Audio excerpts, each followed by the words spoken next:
Two most confusing services are Zip Pay and ZipMoney. So what's the difference between both? In this video we are comparing the two, so let's get started.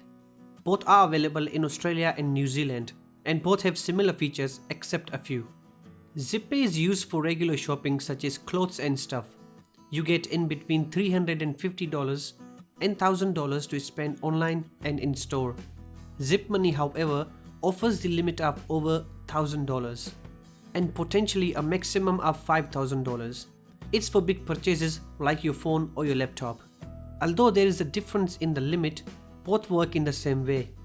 You can use both online, in-store, on stores where MasterCard is accepted, and use both to BPay. In-store, you can ask the cashier to scan the code generated in the app. To use ZipPay or ZipMoney online, we log in with our account. The third way is pretty great. You can generate a credit card in the application, which can be used online where MasterCard is accepted, or can be added to Google Pay or Apple Pay to use in-store. Finally, BPay is a payment processing system in Australia, which is used to pay for bills and stuff. You can BPay from your Zip account.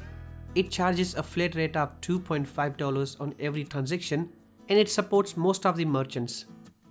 So let's talk about the repayments now. This is where many people get confused. With Zip Pay, you get 30 days to clear your payments.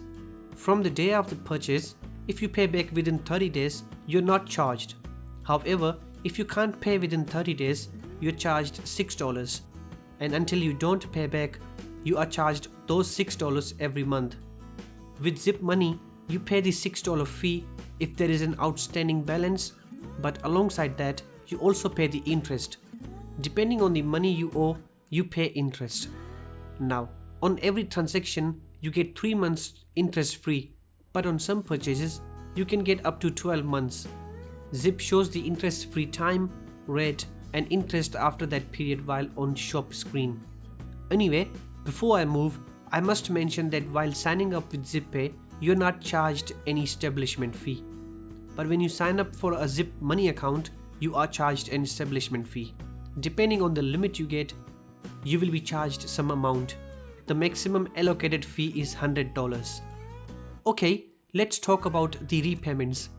The minimum payback limit is $40 per month with ZipPay, and you can set automatic weekly, fortnightly, and monthly payments.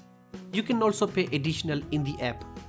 With ZipMoney, the repay limit starts from $40, so it could be more if you spend more money. Just like ZipPay, you can set automatic or pay additional in the application. With both, you get a statement every month explaining your account and credit. With ZipMoney, you also find the information about the interest and period. So make sure you look for that. Anyway, that's pretty much what makes ZipPay and ZipMoney different. I hope the video helped. Please let me know what you think of both in the comments down below and subscribe for more videos.